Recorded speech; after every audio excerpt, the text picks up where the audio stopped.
Olá pessoal, nessa videoaula eu vou trabalhar com vocês os fluxos, que nós observamos aí, o que pode ser transmitido entre os diferentes elementos de um canal, como é que a gente pode ter vários tipos de canal, inclusive o canal de marketing, e mais ainda, quando nós estamos especificando o canal de marketing, justamente o que eu preciso pensar, o que eu preciso considerar para fazer com que o produto se torne possível de ser transmitido do fornecedor, de um fabricante, até alcançar o público final, o público consumidor, como que nós conseguimos definir os níveis desse canal? Quantos elementos vão existir e como que a gente pode caracterizar níveis de um canal de marketing justamente pela quantidade de representantes que nós tenhamos aí nesse canal. Portanto, quando nós falamos justamente dessa condição de possíveis fluxos, quais são os tipos de fluxos que nós temos pensando na participação de diferentes empresas, eu tenho aí um fluxo físico, que é justamente quando eu estou pensando a transmissão, a transição ali de um produto físico. Então, eu estou pensando como que eu vou tirar um produto de um lugar para fazer com que ele chegue até outro. Então, quando eu tenho lá um produto saindo de um fornecedor, passando pelo armazém, por transportadoras, seja o próprio armazém do fornecedor, seja o armazém da própria transportadora, para depois abastecer o estoque de um outro fabricante, e esse fabricante vai gerar o seu produto final, que pode ir direto para os clientes no seu respectivo ponto de venda, quando a gente fala aí de pronta entrega, ou se existe a possibilidade de ter essa transição física daquele produto acabado, para uma outra transportadora, para fazer com que chegue até os distribuidores, e distribuidores vai até as transportadoras para finalmente chegar até o cliente final. Ou até mesmo poderia ter aqui um revendedor, em caso de bens de próprio consumo. Então, quando eu falo de fluxo físico, eu estou falando justamente da tramitação física de um produto, de matéria-prima. Mas eu também posso ter um fluxo de propriedade, quando eu tenho um produto que é gerado ali num determinado fornecedor, que vai abastecer uma determinada fábrica, e aí depois essa fábrica vende o seu produto para outros distribuidores, ou seja, o que vai começar a ser ganhado aqui já não vai mais fazer parte de um ganho do fabricante, mas esses distribuidores, por sua vez, vão vender o produto para os seus clientes finais. Também posso considerar aí um fluxo de pagamento, aí é o caminho inverso. Lembra lá de quando nós falamos da estratégia to push e to pull. Quando eu tenho, por exemplo, a consideração de um canal pensando na estratégia to pull, eu vejo o cliente, ele começa o movimento, ele vai, então, pagar ali para o banco, que pode pagar para os distribuidores, que vai fazer a tramitação por outros bancos, para pagar ali para o fabricante, que, por sua vez, vai fazer operações bancárias para entregar, para pagar ali as suas despesas com os seus fornecedores. Então, tem aí um outro tipo de fluxo. Também existe a possibilidade de um fluxo de informações quando eu preciso divulgar uma oferta de um produto, por exemplo, Então, a gente sabe que é estratégico aqui para o fabricante fazer com que o seu produto seja conhecido no mercado, Mas esse fabricante, ele precisa se comunicar com os seus fornecedores para saber o que ele vai precisar ter ali como matéria-prima, o que não pode deixar de ter no abastecimento dos seus estoques. E quem vai permitir as trocas entre esses dois vai ser justamente as transportadoras, os armazéns, os bancos para operações de pagamento, ou até mesmo quando eu posso ter uma tramitação via ERP, quando a gente tem aí essa comunicação através de softwares. E a partir do momento que o produto está acabado aqui numa fábrica, ele vai se comunicar, esse fabricante vai se comunicar com todos os outros elementos ali do seu canal, com as suas transportadoras, com seus armazéns, com seus distribuidores, com os bancos para fazer com que o produto se torne acessível ali para o consumidor final. Mas aqui a gente sabe que estão fluindo não apenas a mercadoria, mas todo o conhecimento de um produto, de uma mercadoria, e até mesmo as operações de pagamento, as operações bancárias. E finalmente, pensando aí no P de promoção, quando eu preciso fazer com que o produto se torne conhecido do mercado, a gente sabe que um fornecedor, para ele conseguir firmar contratos, ele conseguir firmar o abastecimento de determinados fabricantes, ele precisa ser conhecido.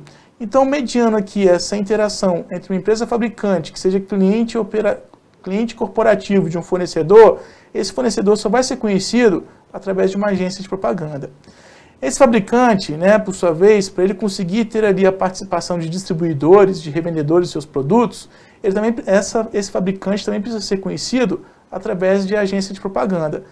Essa agência de propaganda, ela não vai possibilitar apenas o conhecimento de distribuidores sobre uma determinada marca de um fabricante, mas ela também já anuncia para o consumidor final a existência, né, daquele fabricante. Então perceba que em todos esses diferentes tipos de canais, né, eu sempre vou ter algum elemento que vai fazer essa minha mediação. Então, se eu estou pensando na tramitação física de um produto, o mediador, né, o elemento desse canal, por excelência, serão as transportadoras, né, os responsáveis pelos estoques, pelas armazenagens.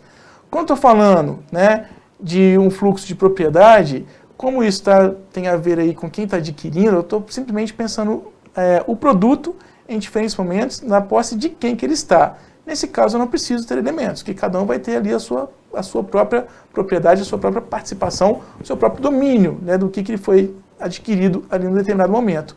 Mas para esse domínio acontecer, para essa propriedade acontecer, eu tenho também como intermediários em um canal de pagamento os próprios bancos, né? Porque para eu adquirir um produto, para eu ter a propriedade sobre algo, eu preciso efetuar um pagamento. Então os bancos vão ser um intermediário aí para esse tipo de operação. Quando eu tenho, né, um fluxo para viabilizar a tramitação de informações, então eu posso contar com todos eles, as transportadoras que vão possibilitar o abastecimento de estoques, os armazéns e, logicamente, os bancos para fazer com que os acordos, né, sejam celebrados aí, sejam devidamente pagos. E quando nós pensamos na necessidade de divulgar um produto, perceba que eu também tenho aqui um canal de marketing, né? Eu preciso fazer com que o meu consumidor saiba da existência de um determinado produto. Os elementos por excelência, né, que vão mediar esse tipo de canal são justamente as agências de propaganda ou publicidade, né, dependendo aí do tipo de produto, do tipo de oferta que esteja sendo lançado. E aí, além de definir, né, os fluxos que nós podemos ter como exemplos, eu preciso ter capacidade de identificar níveis de um canal de marketing. Chama atenção pelo seguinte, nós classificamos um nível, né, qual que vai ser, de nível 1, de nível 0, de nível 2, pela quantidade de intermediários que eu tenho nesse fluxo, né? Então, por exemplo, se eu pegar um exemplo bem simples, tá? Uma loja que acabou de ser lançada na minha cidade, e aí eu tenho a simples interação entre a loja e o meu consumidor final, aquele público pretendido por essa loja. Contar apenas com a abertura das portas dessa loja, né, é muito arriscado. Eu preciso fazer com que esse público saiba da existência ali da minha loja. Então eu posso ter toda a minha propaganda lançada ali numa rádio. E entenda que a rádio vai ser essa agência de propaganda, ela que vai possibilitar essa promoção, essa divulgação. Se eu penso isso, né, pensando ali que a minha loja, somente a minha loja, tá, com seu estoque já prontinho, disponível para abastecer a demanda, atender as demandas de um público consumidor, e essa interação dessa loja com o público consumidor final, eu vou ter aí um canal de nível 1, porque eu só vou ter um intermediário nessa comunicação, pensando justamente o fluxo de promoção, nesse caso, tá? Que esse intermediário vai ser justamente a rádio, a agência de propaganda, que vai possibilitar que o público tenha conhecimento da existência daquela loja. Então, como é apenas um intermediário, a gente diz aí que é um fluxo de promoção de nível 1, justamente porque eu só tenho uma pessoa, uma empresa fazendo essa intermediação. Então, que fique claro, quando nós vamos classificar os níveis, né, de um canal de marketing, eu tenho que pensar justamente, né, em quantas pessoas existem ali no meio dessas minhas operações. Então, observe, os níveis desse canal vão se referir aí à quantidade desses intermediários que estejam atuando, né, de um extremo a outro. Então, seja para bens de consumo, seja para bens industriais, para qualquer tipo de bem que precise chegar até o comprador ou consumidor final, eu posso ter a possibilidade de contar com intermediários. Então, se eu estou pensando nos bens de consumo, aquilo que nós, meros consumidores mortais, adquirimos, eu vejo um canal de nível 0 quando eu vou na loja da pronta entrega da fábrica e eu, consumidor, tenho essa relação direta com a fábrica. Então, não existiu nenhum intermediário aqui, eu chamo então de nível 0. Mas, Se para eu adquirir o produto, né, eu preciso de contar com a oferta de uma loja, né, eu preciso de um varejista, o fabricante ele teve uma loja para levar o seu produto, para fazer com que esse produto chegasse até o consumidor final. Contando apenas com a participação de um intermediário, somente um varejista, eu vou ter um canal de nível 1, justamente que só tem um intermediário. Mas imagina que é um produto um pouco mais complexo, que precisa passar por um atacado para depois chegar no varejo, né? Tenho 2 intermediários, então de nível 2, e assim sucessivamente, 3 níveis, né? Se eu tiver aqui um representante de vendas especializado, e assim sucessivamente. Eu posso ter vários intermediários, quanto mais intermediários eu tiver, logicamente, maior o nível desse meu canal de marketing. A gente consegue ver muito claro isso, né, no nosso comportamento de consumo quando eu tenho atacado e varejo, né? Eu tenho a possibilidade de comprar um produto na quantidade certa, só na quantidade que eu realmente preciso, aquilo que vai estar disponível ali naquela lojinha, né? Eu tenho ali um varejista, as lojas que estão diretamente abertas para o consumidor final. Mas, quando eu tenho aqueles pontos de venda onde eu posso comprar em maiores volumes, onde eu posso formar pequenos estoques em cada compra que eu faço, eu já estou contando aí com um atacado. E a gente sabe que em alguns casos, atacados abastecem o varejo para finalmente abastecer o consumidor final, mas hoje a gente também pode contar com a possibilidade do consumidor final já comprar direto no atacado.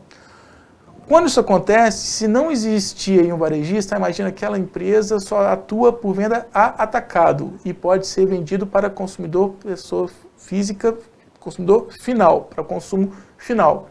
Nesse caso, não existindo um varejista, né, ainda assim eu tenho um canal de nível 1, que eu só vou ter um intermediário, né, dependendo aí da condição que seja estruturada esse meu canal. Mas, além do atacado do varejo, eu posso ter representantes de vendas, eu posso ter um consultor de vendas, eu posso ter um mega atacado para depois formar um outro tipo de atacado. Então, eu tenho várias outras possibilidades, né, de termos intermediários nesse canal. Quanto mais intermediários eu tiver, maior o meu número de participantes, maior o meu nível nesse canal de marketing. E, no caso de bens industriais, né, quando eu estou pensando aquele produto que vai do fabricante para um cliente industrial, né, se eu vendo diretamente da fábrica para esse cliente corporativo, esse cliente industrial, de novo, eu tenho um canal de nível 0. Mas se eu preciso contar aí com um distribuidor industrial, eu só tenho a participação de um intermediário, é nível 1 também. Se eu tenho a necessidade de fabricante, ter um representante da fábrica, né, para depois chegar no distribuidor industrial, para finalmente disponibilizar para o meu cliente corporativo, eu tive aqui a participação de 2 representantes, então eu tenho de nível 2.